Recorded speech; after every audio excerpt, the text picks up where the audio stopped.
Howdy, Ags. AP and Corey here from the tailgate, baby, where we talk Aggie football every day. Today's episode brought to you by Frida Homes, building Aggie dreams. FridaHomes.com. Visit them on the website.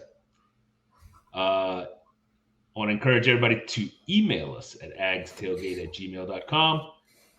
Let us know what your thoughts are. If you have any questions, comments, you just want to cuss out Corey, send us the email, man. What's up, C-Money? Not sure what the hell you just said there. I'm doing good, buddy. We need to get old Frida on the show if he's sponsoring all these episodes. Need to get him on here, get his 2 cents in. As a matter of fact, he has requested that we go ahead and have our next episode at the beer garden in Franklin, Texas. So, I have to make time for that. I can hear my kids out there right now just banging away. That's what they're supposed to do, man. It's bang away. Yeah, it's not annoying at all. I love it. All right, so today we're going to talk. Today we're going to talk best offenses in the SEC for 2022. But first, let's start off with some news and notes. Corey, man, the baseball team continues what they're doing, man. I don't know. I don't know what who they're praying to. Man, that is loud, buddy. I know. That's what I'm just texting my wife to ask if they can stop the banging, please. That would be great. But look, I don't know who they're, how much time they're spending at church and praying and whatnot, but they just seem to pull out series. And this past weekend was no difference, right?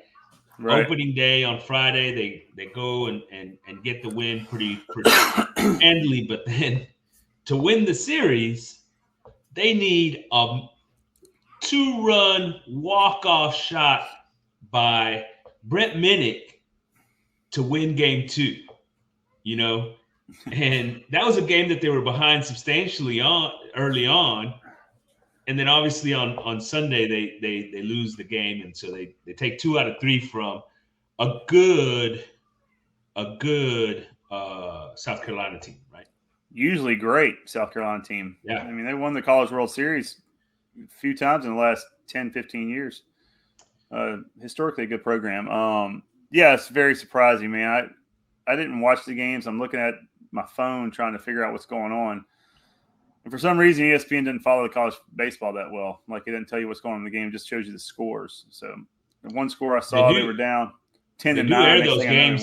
They do air those games online, especially online. Mm-hmm. Where at ESPN or what? Yeah. Huh. Let's go back and watch that. Look, I mean, another big time series win. Look, I mentioned Brett Minnick. Great series, 3 for 3 on Friday. And then on Saturday, as we mentioned, a walk-off 2-run shot in the 9th.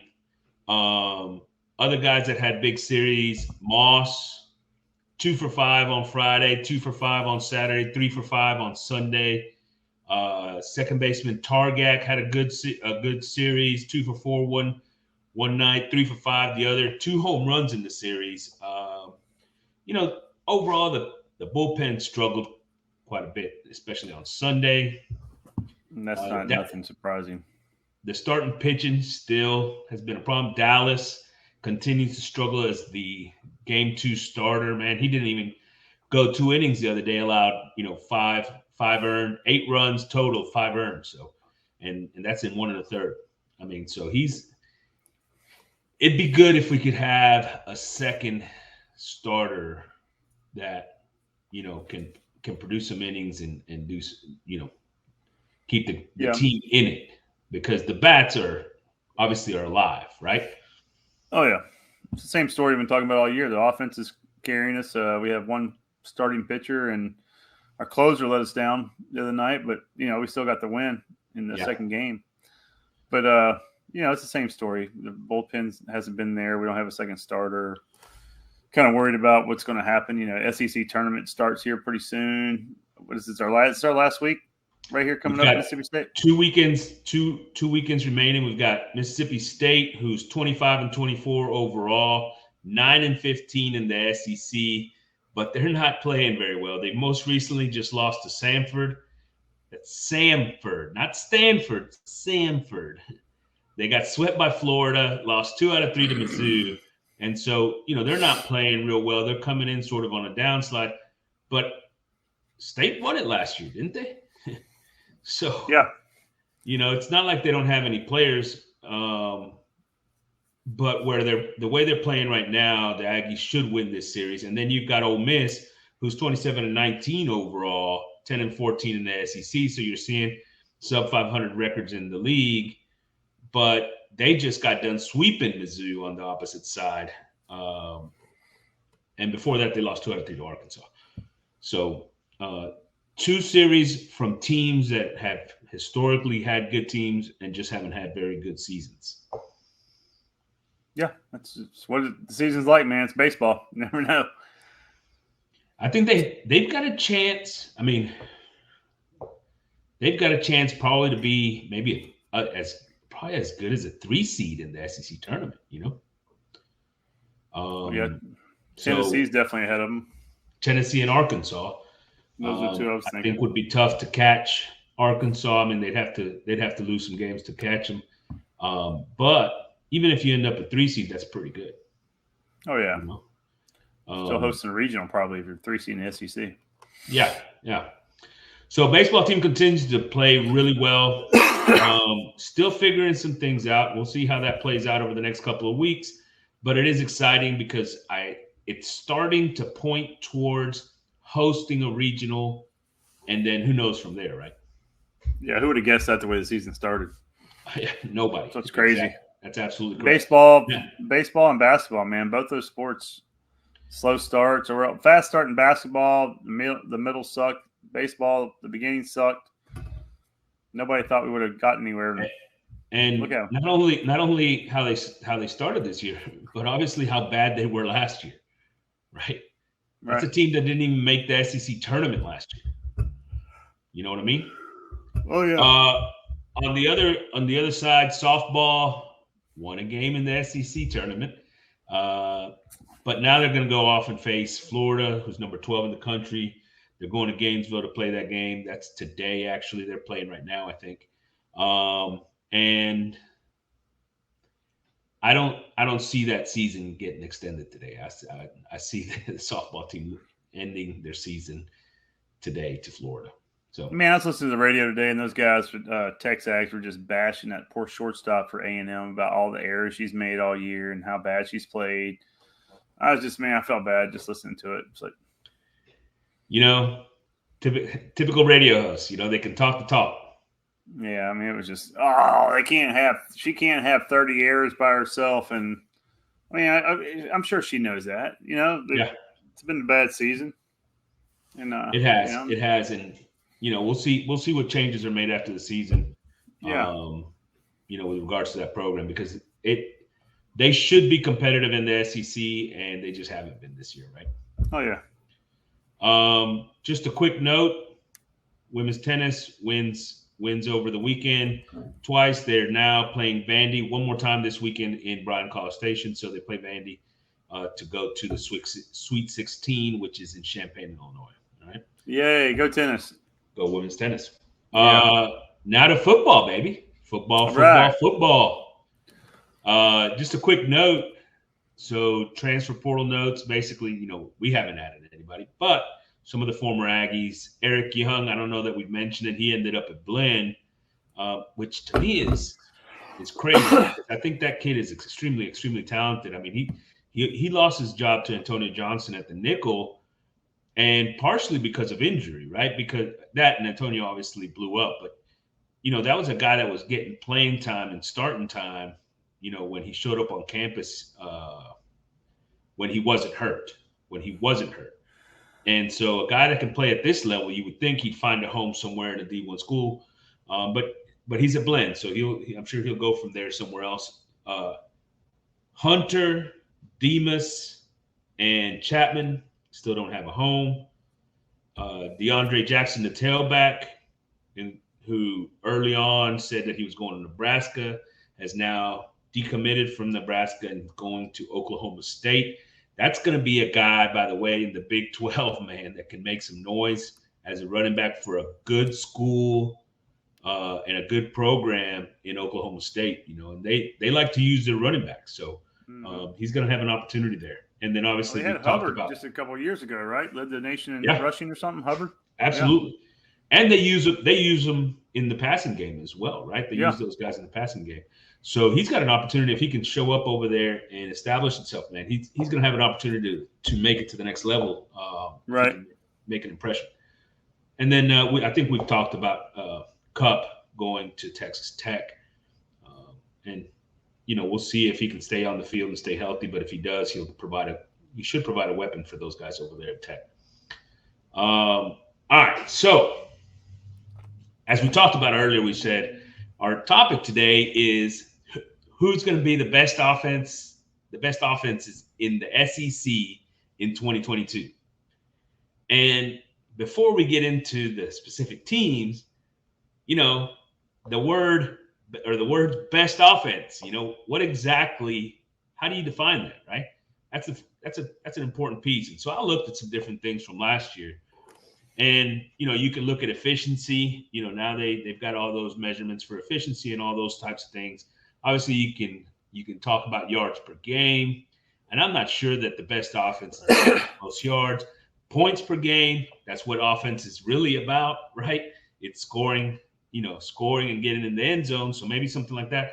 But the question that you need to start with probably is what are you going to measure offense by? And so I looked at last year's numbers, and as it turns out, while the rankings aren't exactly the same in all these different ways of ranking, they're pretty similar. So, if you look at efficiency, Alabama, Georgia, Tennessee, and Ole Miss were the top 4 in the league. Bama was 2 in the country. Georgia 3 in the country. Tennessee was 6 in the country. Ole Miss was 14 in the country. One second. Right? What do you mean? What do you mean by efficiency? What does that mean? Like what does that mean? Basically, what's happened is that these computer guys have come up with an equation to measure efficiency. So they look at, compared to average defenses, blah, blah, blah, blah, how many yards per play. And they put it all together into one number and they pop out a solution. All right.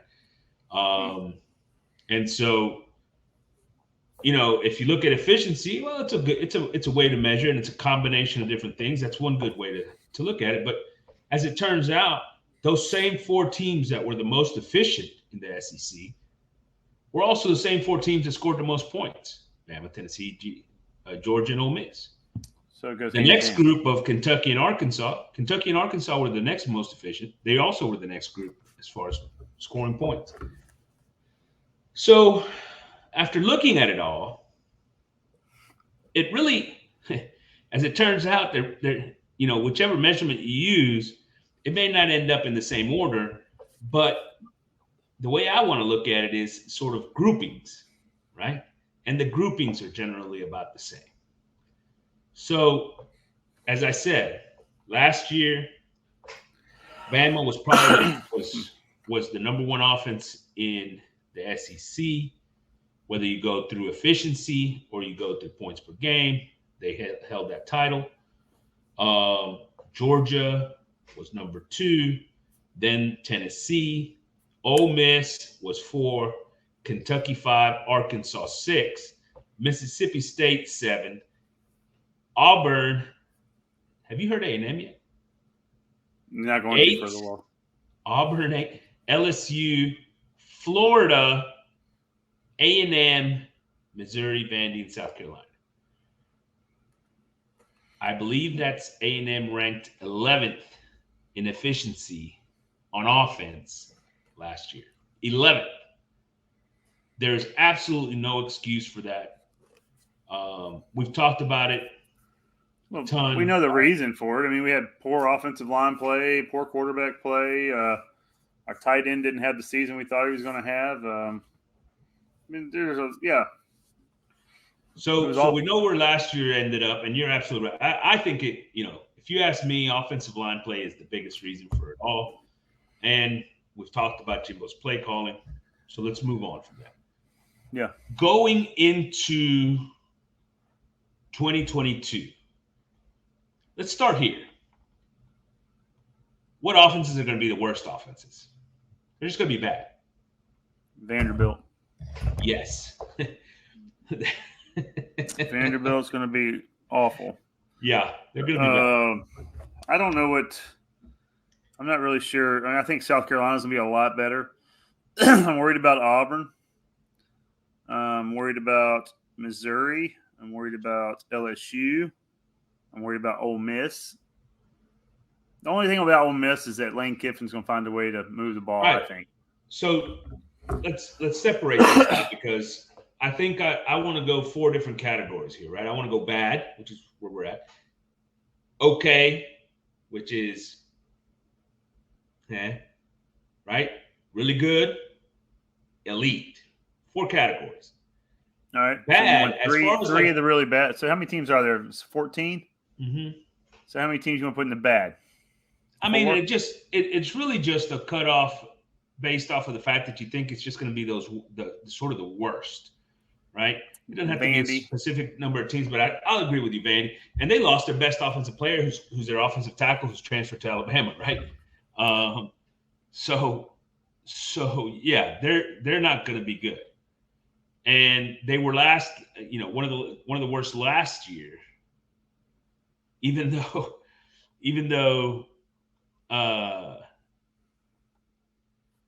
in efficiency, South Carolina was actually worse. But other than that, Vandy was the worst last year in the SEC. And I think that's going to continue. Right. I don't know that any other team is going to fall into this category. But the team that I would think is Auburn. And they've got a really good running back that might get them out of this, right? They have some quarterback talent. They have talent at quarterback. Yeah. But they don't have the depth, I don't think. So that's going to be the question, right? And I think that ultimately that's going to be how they, what determines whether they're bad or they're good or okay, right? Well, yeah, they're the number 9 team in the FPI. I mean, there's got to be a reason. They can't be one of the worst. It doesn't. That's a garbage ranking. No, that's a great ranking. I mean, you got to go by it. The thing's been accurate. Very, very accurate. Very. But that's the whole thing, right? They haven't resolved. They've gone through spring and they have no idea who that quarterback's going to be. They have no idea who the quarterback's going to be. The offensive line wasn't very good. Are you talking about A&M or Auburn? Who are you talking about? Auburn. Okay. They're just making sure we're on the same page. One of their potential starters, by the way, hasn't even dressed up for him, right? Dressed out. So, right. A lot of people think Calzada is the guy in that mix. I'm not sure that he is. I'm not sure that he is. Yeah, not either. But I think ultimately, until that's decided, you really have a hard time saying that this offense is going to be any good. Especially because last year their offensive line struggled. And I don't see any reason that offensive line is getting that much any better this year. From what I watched from those guys, I mean, they're still going to have some of those struggles. And you know how I feel about offensive line. If your offensive line isn't any good, your offense isn't going to be any good. I wouldn't be surprised if the quarterback transfer from Oregon, actually wins that job because of his athleticism and his ability to create with his feet more than Finley or Calzada for that matter. What's that quarterback's name? Is it Ashford? Okay, that's the guy. Because I was thinking about the quarterback that transferred from Boston College to Oregon. And I didn't know if he was still there or not. I couldn't remember. No, this is I think it's Ashford, and he had a pretty good showing in the spring too. So, gotcha. He's an athlete, man. I mean, he's a high-end, high-level athlete. I remember you talking about him and also that quarterback from Florida, Richardson. But okay, yeah. I got you. So anyway, those are Missouri. There's a chance Missouri's in this category. which is weird. A couple of years ago, everybody thought Missouri was about to explode going into last year. Remember that? Oh yeah, Especially offensively, man. People yeah. thought, Bazelak was coming back, and he had a great, a pretty good year the year before. Batty. And Is that the guy's name, the running back or whatever it was? Batty. And look, he was their top running back last year, leading rusher and receiver. He's gone, right? He went to the NFL. Right. They lost their top wide receiver Chisholm from that team as well, and Bazelak is gone, right? He's no longer in the mix. So, but something that's misleading about some of these offensive stats is that these teams like Missouri, South Carolina, Vandy, they get to play each other, which don't have that great of defenses either. So, I mean, I think it offsets their offensive stats. I mean, A&M played Vandy, South Carolina, Missouri. A&M almost lost to Vandy with the last time we played them. I'm just saying, if they played all these teams on every season, failed to score 20 points, I believe. If they played these teams every other day, like some of them get to play each other, I think their stats would be better than playing Alabama, Auburn. You know what I'm saying? The higher. Has Auburn really? Was Auburn that good last year? No. Well, their defense was good. That's what I'm saying. And Auburn's their offense is going up against defenses like A&M's week in and week out. Alabama's week in and week out. Georgia, they play Georgia every year. I mean, Auburn's got a tough schedule every year. They play Clemson every year. Yeah, and that's 4 of the top defenses in the nation right there. I just named off. That's on their schedule every season. They play Georgia, Clemson, A&M, Alabama, right there every year. Yeah, there's no doubt about it. I mean, obviously, when you have that type of schedule, I mean, yeah, your offense is going to suffer comparatively speaking to others, right? Right. And that's what I'm saying. I mean, I don't know if these stats are misleading. I mean, Vandy's offense has got to suck if they can't move the ball against teams in the East. You know what I'm saying? Well, I mean, that's the same thing. Yeah, but think about this in the East, right? I mean, Florida, prior to their previous coach, has notoriously been really good on defense, right? Right. Kentucky under Stoops has been really good on defense, right? Georgia's obviously always really good on defense. I mean, Tennessee, so it's not like Tennessee has not been very good. But some of these other programs have been, right? And so it's not like there is no defense being played over there, I guess is my point. I hear you. So, but you're right. I mean, competition matters. And so, I'm sort of looking at it right now just sort of as the offensive unit, but you're 100% correct in the sense that when it's all said and done, who they play is going to be a factor in all this, right? Yeah. And I guess my point is maybe Missouri ends up being one of the worst offenses in this league. And it probably depends a lot on who that quarterback ends up being. Cook, I think last year I was really high on the kid, the Macon kid who was a freshman last year. I think he's a phenomenal athlete. If you build an offense around him, I think you've got a chance because he can make plays, big plays. I'm not sure he's going to get the start or not. I think it's probably going to be Cook because that's kind of the offense that they want to run over there anyway. But I think those are the teams that are probably in the mix to just have a horrible offense. There's a chance South Carolina can get in there if the offensive line doesn't play at all. But you think that with a guy like Spencer Rattler and bringing in the tight end Stogner from Oklahoma,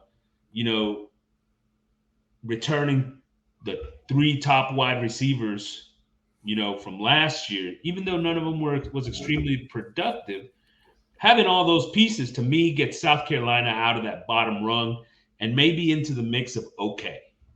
I think just having Spencer Rattler on that team gets them out of the bottom, gets them into okay. I mean, going into last year, he was the top quarterback in the nation going into last season.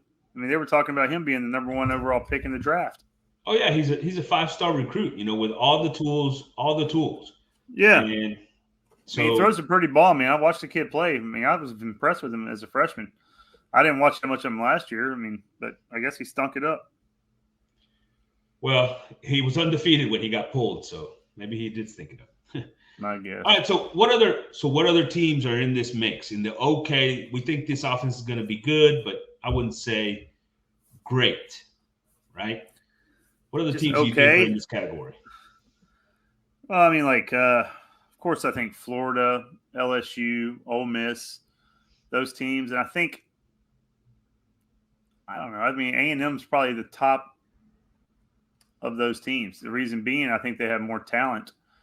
It's the skill positions. I think their offensive lines will be better. I mean, every position you look at for A&M, I think is better than just about anybody on LSU right now. There's not too many players from LSU I'd take over any players on A&M. Yeah. Put it that way. Does that make sense? Oh, I think LSU's probably got one of the best receivers in the league that you would probably take over one of ours. I'm not sure which one. Yeah, so what, you're going to get rid of Anias? Bute's a ball player. Bute's a ball player, and I'm just saying, there's not many players on LSU's roster I'm going to trade out for an A&M player. No, and I agree with that. And on their offense especially. So I don't know. I agree with you. I agree. Like, there's a lot of question marks to me in all these offenses, right? But, I think South Carolina's in this group. That offensive line needs to play a lot better. If they can play a lot better, that team is going to take a lot of steps forward offensively, which will give them a chance. It's going to give them a chance every week because that team is well coached, man. I like what Beamer's done there since he's been there, and the people that he's brought in and the things that they've done. Last year's record shows it. I just think this year now they've actually got some talent to play with. There's no telling what they do. I don't think they're going to get to that next level of offense where they're one of the top 5 or so offenses in the SEC, but I think they're going to be okay. Mm-hmm. Florida is an interesting one to me. And Florida is an interesting one to me, obviously, because of the fact that they've got a new coaching staff. And last year, under an offensive coaching staff, you'd have thought they'd have been better, and they still weren't very good offensively. This year, the coaching's going to be better because it can't be worse. And they're going to have a settled quarterback room with Richardson as long as he can stay healthy, obviously. And people are really high on this Richardson kid. Very high. I mean, just incredibly high. People have him getting drafted in the first round of the NFL draft next year. Top 10 pick. A guy that couldn't win the starting job last year over Emory Jones, right? Right. And so, he's going to have a big effect on this. But the pieces around him aren't necessarily there, their running back got drafted. They're going to have to get somebody in there that can run the football. They're going to have to bring in talent around him at wide receiver, and they don't have any established entities in those positions. So to me, there's still a lot that has to happen for Richardson and the Florida offense to sort of get to that next level. I expect them to be better than last year, but not much better than last year. How about that? I just don't know a lot about Florida's skill position players. They had the tight end a couple of years ago, and they had Tony, the wide receiver. You had Pitts and Tony and different guys, and they were moving Trask at quarterback, and they were throwing the ball downfield, and they were electric, right? They don't have that same level. They don't have that same level. I don't see it. I didn't know it'd be that big a drop off because that quarterback they had last year, who was it? Jones. Emory Jones. Yeah. Yeah. People were high on him. I think you were pretty high on. I think you put some money on to win the Heisman in Vegas or something. I can't remember. High odds, right? I took the long odds. But yeah, you're right. Odds. I was high on the fact that I thought the system, right, would be better. Yeah, the system. Right? The system. Right. I thought that they, because these guys are obviously talented players, but he did such a poor job with that team last year. And over the last couple of years, his recruiting has been bad enough to where it's now affected the talent level on that team. And I think that's where the problem is. I don't know that they have the same talent level that they had 3 years ago or 4 years ago, right? Right. So I think Florida ends up in that group. You talked about LSU. Who's going to win the quarterback job at LSU? I'll be honest with you, man. I hope it's not that Daniels kid. I watched him play at Arizona State. Freshman year, good, but he was a turnover machine last time I watched him play. He just looked inconsistent, looked skittish, just didn't look exactly where he's throwing the ball. And that was in the Pac-12. I mean, you're coming to SEC defenses. It's going to be a lot faster, bigger. I'm not going to say smarter players, but probably smarter players. I mean, you're getting you had the top defenses in the nation you're going up against now. Guys, I mean, we got 60-something guys getting drafted in the NFL out of the SEC. Right. It's not like the Pac-12 where only 20 of them are getting drafted. So, I mean, yeah, I think different talent. I think for them, I do think it's probably Daniels who wins that job, by the way. I think it's Daniels because Kelly in the past has liked to have a quarterback that's got some athleticism to him, right? He doesn't mind using the quarterback in the running game as part of that equation. So I think Daniels fits that bill. And as I mentioned earlier, Boutte is probably one of the best wide receivers in the country, Right. much less the SEC. And he's, if he can stay healthy, because he wasn't always healthy last year, if he can stay healthy and on the field, he's probably going to have a monster year. However, they don't have any other established receivers around him. We've got some guys that are well recruited and highly recruited and all that. And they also will have, I think, 3 new starters on our offensive line that wasn't great last year, right? So the question, once again, okay, the quarterback's an issue, but who's going to be the supporting players and the supporting cast around him other than Boutte? Who's the running back? They're going to have to replace the running back. That guy got drafted also. So, and that's a running game that wasn't great last year as it is. Now, you're talking about a whole new system, new coaching staff. It's got to be better than Orgeron, right? I mean, there's no question that it's got to be better than Orgeron. I think it's going to be ugly for a while. Yeah, I'm just not sure that they're ready to. They have the pieces on that offense to be one of the higher level offenses next year. Yeah. Another offense that probably has a chance to be high level, but I'm not sure, is Ole Miss, right? You got to think with Kiffin. Oh yeah, they got to be at least really in that really good category. But man, they lost a ton. Yeah, you lose Corral back there at quarterback, and you're taking a hit. I don't care who you are. It's you're taking a hit. I mean, you put in Dart or whoever else they have, and Dart, I wasn't too impressed with him. Kiffin, he has a way of getting the best out of his players on offense. I'm not saying defense. I mean, and plus he takes chances a lot. Kiffin does, and he doesn't have the same talent to take those kind of chances with this year. I don't think a quarterback, so I don't think you'll see him going for it on 4th down in his own 20 too many times. No, that's a good point too, right? He won't be quite as risky, but they on top. Look, Corral was the heart and soul of that offense. He was the leader. When things broke down, he took off and got the yards on his own. I mean, he was everything to that team last year, and I agree with you 100%.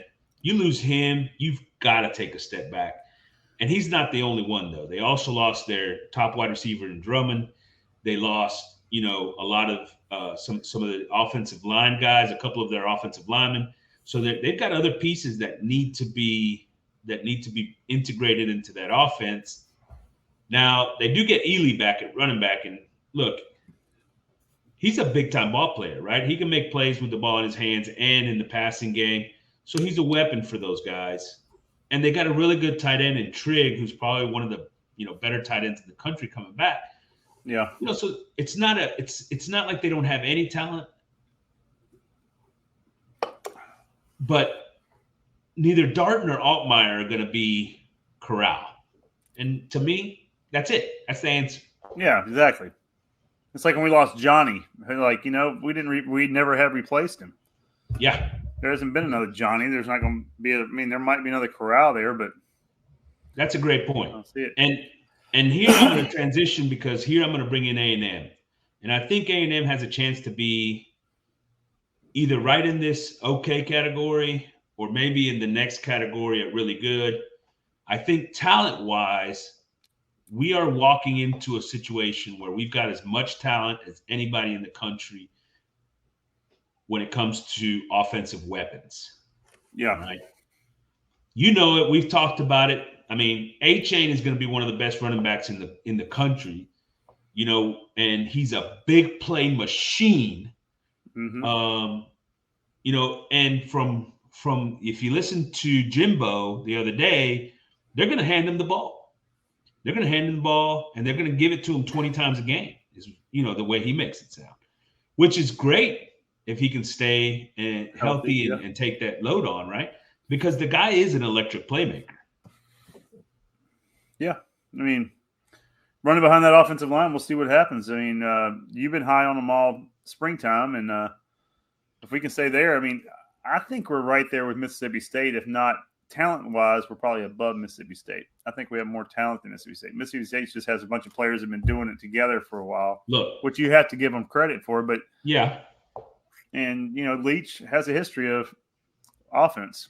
Well, and that's where I was going to go next. Look, and you're right. Look, the talent-wise, though, I mean, Evans is going to be starting as a freshman, and that kid's a special talent. He's going to differentiate himself from everybody else on the field come day one. Anaya Smith is one of is probably top 2 or 3 returning receivers in the SEC. Coming back this coming year in the nation, right? I mean, he's a do-it-all guy, right? So that guy's unbelievable.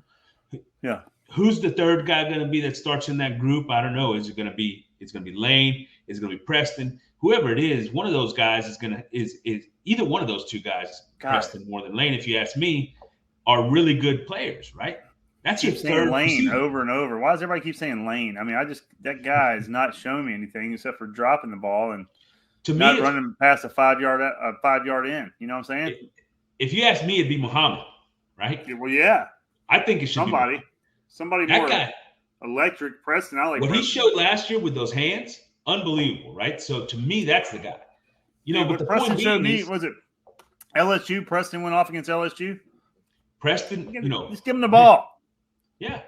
And so either one of those, but that's my point. I mean, there's players out there. Who steps in at tight end, right? Is Jake Johnson going to take the lead there at tight end and provide another one of those weapons? That's another guy that comes into play. I mean, we have the number one pocket passer in the nation coming out of high school. Connor's going to be just sitting back there throwing BBs to everybody, right?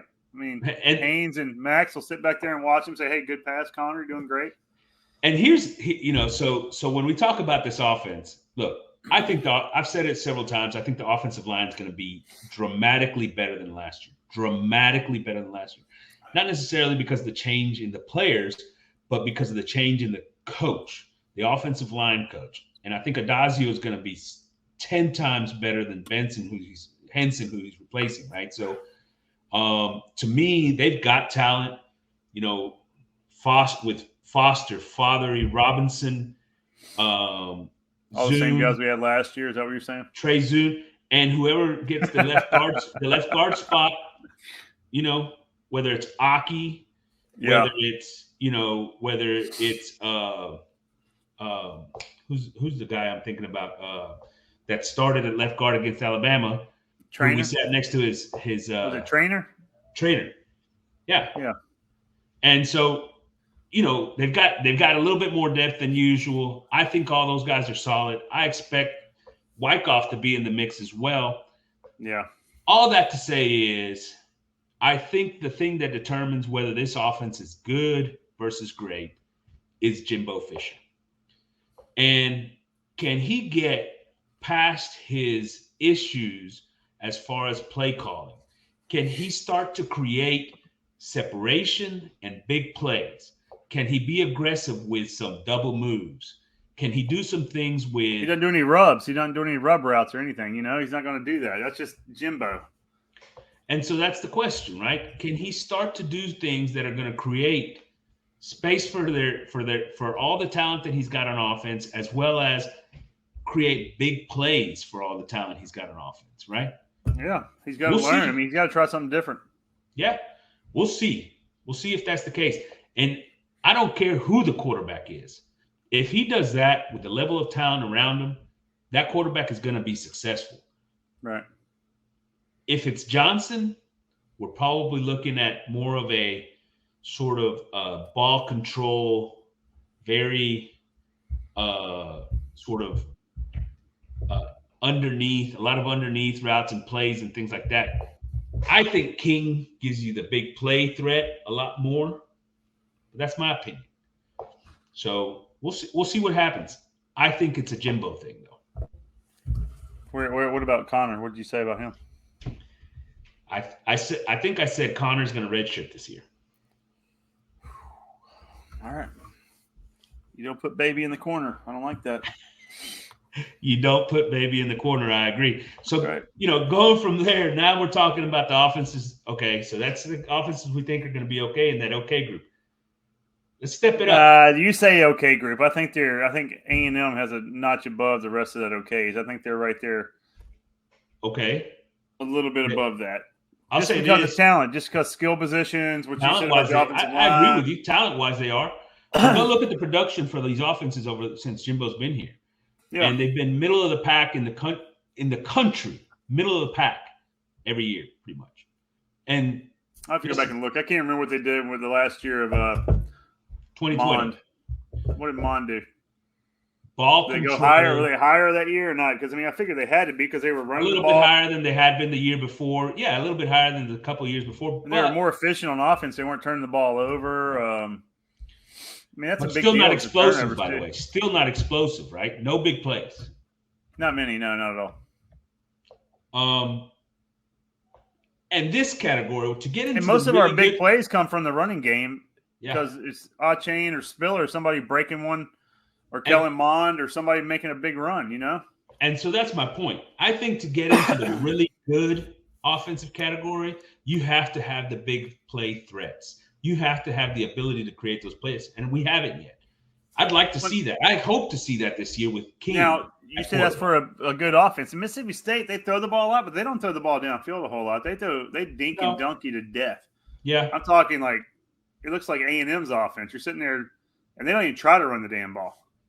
Except for the fact that they do all of the things that Jimbo won't. So they'll have tons of rub routes and little things to get guys open. And they will do some double moves and some trick plays and some different things. He's simple, though. That's one thing Leach said. He walks in with his play card, and it's about this big. Jimbo's got like a book, 6 pages long, that he's flipping through. Leach walks in with a little postcard like this, and he's got every play on there. He's like, just do the same thing. Just stop it. But like I said, to get into this really good category, now we're talking about an offense that, top in the country. These are the offenses that are top in the country. And we'll have another category here to go to elite. But what offenses in this league in 2022 are going to be really good? Like you said, Mississippi State, they have a lot of returners back. Their quarterback, he's going to be up there. But like I said, they're going to lose games they're not supposed to lose. Somebody's going to shut down their offense. I don't know how Leach gets shut down. I know how it is because he doesn't run the ball. Everybody, they plan for his little passing game, and he's gotten to be almost too one-dimensional. He'll go 4 or 5 wide the whole game. Hurry up, snap it, 3-yard, bam. Hurry up, snap it, 3-yard, bam. And then he'll go for it on 4th down in a weird spot and lose it.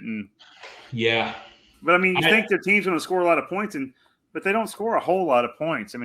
They give up a lot of points sometimes. It's back and forth. They had a lot of games last year where they were winning by 20-something points, and he kept running the same damn offense. Hurry up and snap it, and the clock stops, and he loses a game. Which game? That's happened like two times to him last year, I think. Yeah, they were 10th in the SEC in points per game last year. Yeah, but their offensive efficiency, you said, was what? But their offensive efficiency was like 6th. That didn't add up too well. Right. And so but you're absolutely correct. I think that he does look, he doesn't keep defenses honest enough by running the football. And that doesn't mean offense. No, and that doesn't mean he has to run the ball, 25, 30 times, but he's got to do it more than he does already, right? Because those defenses have to start respecting that enough so that he can create plays and space outside of that. Well, it's like the old saying, the 20s. They can move the ball between the 20s, but once it gets into the red zone, they can't finish it. They're getting 3 points. And that's why, because when you can't run the football and you got that many defenders in a short field, it's hard to score. It's hard to get into the end zone, right? Right. I do expect them to be better scoring this year, but I agree with you. I think they're in this category. I think they're in a really good category because ultimately they'll still have the issues trying to get into the end zone, in the red zone. The So more I talk about it, I'm bringing them down more every time we talk about it. They're maybe in the the way and the way I see it also is, look, Will Rogers is in his third year in the system. God. It seems like he's been there for like 10 years. It does, right? Seriously. And on top of that, they returned their leading rusher. They've got a lot of What the hell does receivers. that mean? A guy carries the ball 100 yards for the season. They return their leading rusher. That doesn't mean shit. Hey, their top two running backs are back, who are also big time producers in the passing game, right? That's what They've they got are. every starter on that offense is going to be a junior or a senior. I'm just saying they're going to be better than you think. They're going to be better than last year, but you're still not going to score points at that elite level because of exactly what you said. That's my thoughts. Yeah, I agree. I agree. I'll tell you, those guys are still all 3-star, 3-star players Yeah. that he has started on offense too. I mean, we're getting players that are out. You know, we have 4-star players, 5-star players leaving because our new players are 4- and 5-star players that are better than our old 4- and 5-star players. Mississippi State's keeping the same players. Yeah, they might be getting a little bit better and older, but they're not getting faster. He does more with less, man. He does more with less. I know. I got you. Look, I'm going to throw another team out here into this category, and it's Georgia. I think Georgia is a team that offensively takes a step back, and not necessarily because their offense is any worse or whatever. I mean, they are. They lost their top two running backs. They probably lost their two best receivers in Burton and Pickens, not to mention a couple of offensive linemen. So there's talent that's gone from that Georgia offense. The quarterback Bennett's back, but he's not a guy that just takes over a game type of thing, right? That's not his role. The reason I think they take a step back in the rankings as far as offense is concerned is because their defense. And what do I mean by that? They're not going to end up in such good position offensively, which is with as good a field position, with the turnovers and those things, easier scores like they had last year. You know what I mean? Oh, yeah.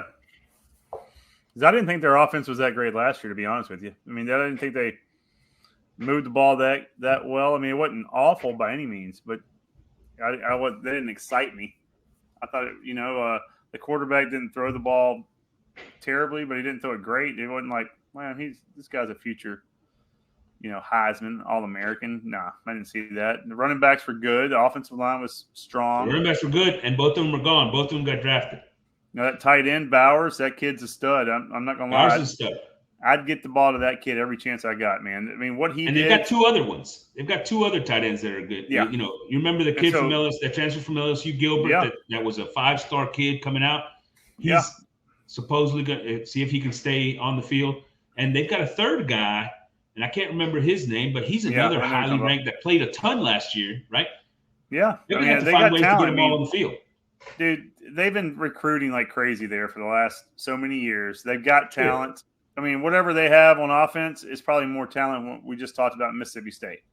Just about position for position. I mean, Rodgers, you might give him the nod over Stennett or Bennett because Bennett, he's not that talented, but at the same time, he wins. Yeah. That's what I'll take any day. He's not going to try to lose you the game. He's on tuck the ball and run it. I like the kid a lot. That kid's quick. He'll tuck it and run and get you 10, 15, 20 yards out of nowhere. And he looks like he's going to get hit. He's going to break in half. And honestly, he makes a lot of good decisions, right? So he may not be the most physically talented kid, but the guy has learned that offense and he knows not to make the mistakes. So, he has now become an asset for that offense. Right. The way he runs that offense, right? Yeah. I'm just not sure or sold on the pieces on the outside that's gonna take this offense from a good run game, possession, tight ends to a let's go explode and freaking make big plays, right? And without the defense helping them create some of those, I don't know that this offense is going to be as good as it was last year. Still pretty good. All right, when you saying all that, I mean, what does Georgia have A&M doesn't? That's my question. Offensively. Tight ends, maybe? Proven? No. I mean, I think what they've had in like last year and the year and even the year before, quarterback doesn't turn the ball is that if you go watch them play offense, they've got an identity. And that identity is physical. Yeah, it's the physical running game, right? Yeah. And they create big plays off of it. They create the they throw the ball downfield. They're not afraid to throw it downfield. And that's my point, right? And they do it off of the play action. They do it with some motion, and they do some really nice things in their play designs so that they can get some big plays out of that. So I think that's the difference. I don't, by no means do I think that they're more talented on that side of the ball. Right. That's where I'm going at with this. I don't think so either. So, but they've done it the last couple of years, which gives me, that's why I would rank them ahead to finish ahead of, for example, an A&M offense, in spite of the fact that I think A&M's offense is more talented. How about that? That doesn't make any sense to me at all. I'd put Georgia down to the next okay offense. They're not really good. All right, next. Here's another one that I'm going to throw in here, and you're going to hate it. Well, are we still really good? So this is where we're going to start to move from really good to the elite category, and we'll see which teams you think are in the elite and which ones aren't. I think Alabama's going to move into the really good, down from elite to really good. I don't think that they're going to be a top 4 offense in the SEC. Look, they've got 5 players returning on offense, and I know that one of those guys is a Heisman-winning quarterback. But they also lost their top 4 wide receivers from last year's team. Top 4. 2 of them got drafted early in the draft. Bolden was their underneath guy, and their sort of tough guy underneath.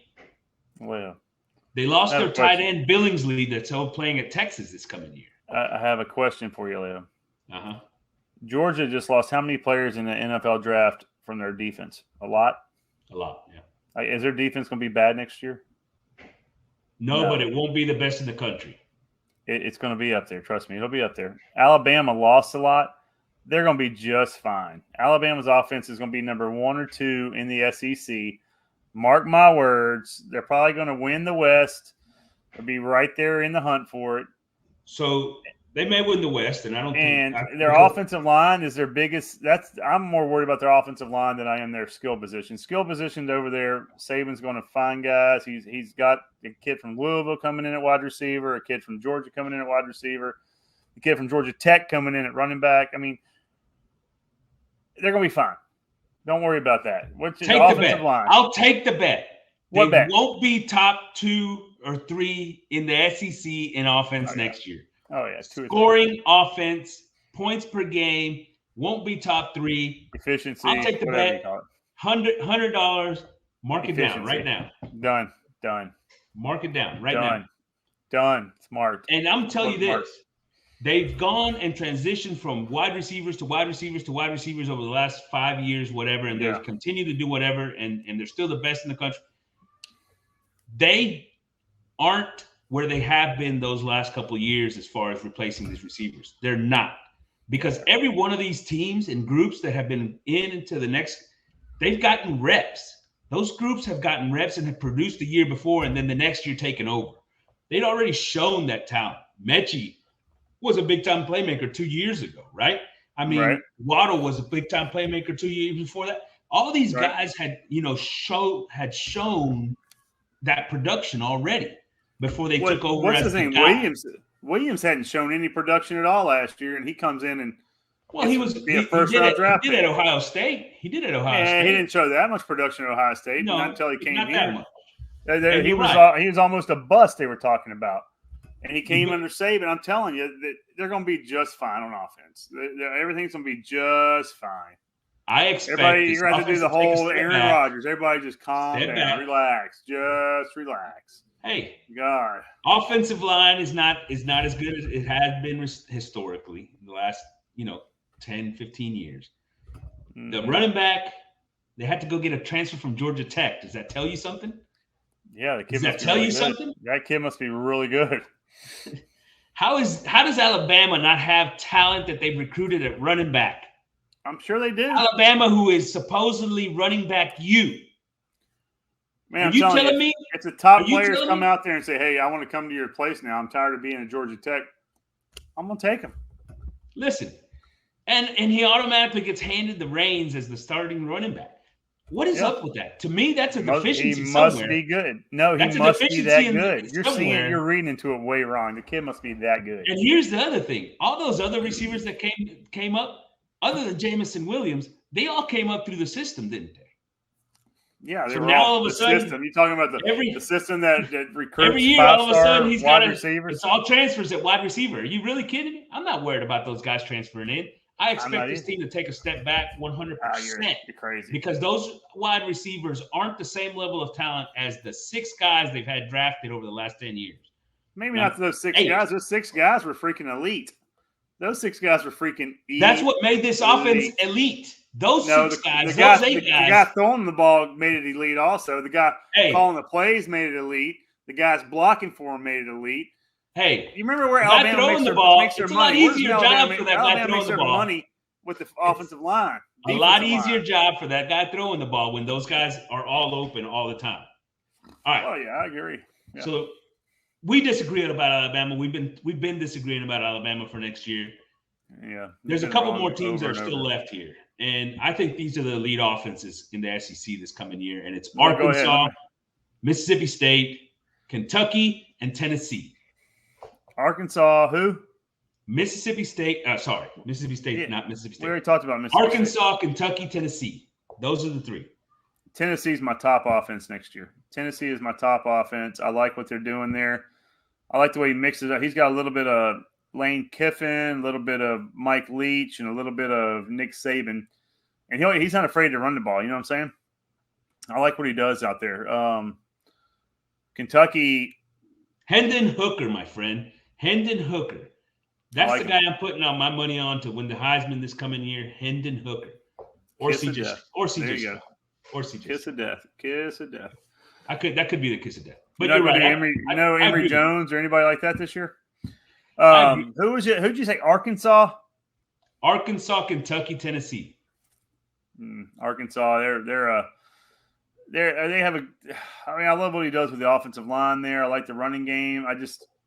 Losing Burks is a big loss, big deep threat. That play action pass. I mean, you got to keep them honest. That's how you keep them honest with that. That deep ball, the threat of it. And we got burnt once or twice in that game, and it was a big play. It's a difference in the game, pretty much, of those big plays. They're gonna miss Burks a lot. I don't see. I got to disagree with you on Arkansas. I think they'll take they'll be up there. Don't get me wrong. I just don't see them. Look, here's my thing. I wouldn't call them elite. Here's my thing with Arkansas. You're in love with them.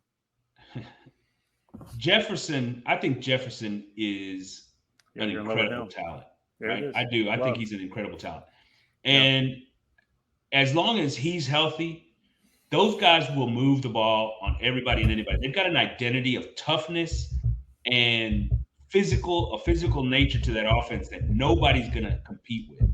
And they added Hazelwood, for the receiver from Oklahoma, that's going to take some of the pressure off the wide receiving group after losing Burks. But I agree with you. Burks was a huge part of that offense. I mean, because KJ Jefferson could just turn and anytime he's one-on-one, just throw it up and he's going to go make a play for him, right? Yeah. Yeah, I mean, there's a lot of times he wasn't even open. He just threw it up to him and he won. But they've got a stable of running backs that last year, I believe, as freshmen, both played really well, and Sanders and Johnson, right? Last year, I think there was another guy that transferred also. They've got the running game from Jefferson as well that's going to come into play. There's another guy that I'm interested in seeing this year too, because Malik Hornsby, who's not going to play much quarterback unless Jefferson gets hurt, is a phenomenal athlete. I'm talking top-end speed, athleticism type guy. I heard they're trying to make him a wide receiver or do something with him running back. He's going to get some reps at wide receiver, and to me, that adds another weapon to that group. The offensive line is going to be good because they always have a good offensive lineman under Pittman, right? Yeah. So, I mean, really, the only question is who's going to be the big play wide receivers, and I think they've got enough guys there that I expect it to be Hazelwood, by the way, but but I think they've got enough guys there that they're going to be able to find somebody there. I like the identity of this offense. I really do. I like the identity, and I like their leader, Jefferson. I mean, I'm just saying I don't think they're going to be elite. I think Tennessee, in my book, is the best offense right now in the SEC. I agree with that. In my book, I mean, the way I see it, it's different than you. I see Tennessee, Alabama. I like Kentucky. I do like Kentucky. I don't know if they can do it this year what they did last year. I think they snuck up on some people last year. I think they did. So, I mean, look, Kentucky now has a question at running back, right? Rodriguez got arrested for DUI the other day. Now they're going to probably sweep that under the rug. But so I expect. I don't think a lot of teams took Kentucky serious last year. I think that this year, having that kid back at quarterback, they're going to understand what he did to him. I saw what Georgia did to him last year preparing that game plan, and I think a lot of teams are going to watch that.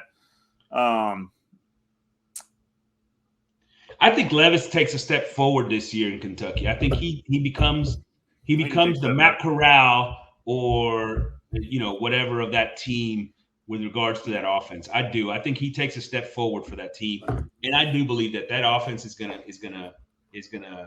be one of the best in the SEC. Okay, I think you're wrong, but right behind Tennessee, mind you. Oh, Tennessee is by far, I think. Just what they do was so little. I mean, they had a bunch of no-name players last year, and look what they did. And just think, I mean, now he's starting to get some recruits, and he's getting transfers in. I mean, shit, half his offense transferred out the year before the season started. He lost both offensive tackles before the season started. I don't know who – I mean, he lost a lot. And he made he didn't cry. Look, he just went out there and won games. I'm going to eat crow, right, because I had them not being very good last year, and I'm impressed with what they did. And Hendon Hooker, to me, made the complete difference because when Joe Milton was starting, that offense wasn't very good. Hooker for Heisman. That's a kiss of death. Go ahead. Next. All right. Next. All right. So there's our rankings. I think we disagree on a couple of things, but a lot of it's sort of in there. Questions from the tailgate. Brought to you by Rawson Distributing, assistant Aggies with all their drilling needs. Aggie owned and operated, Corey.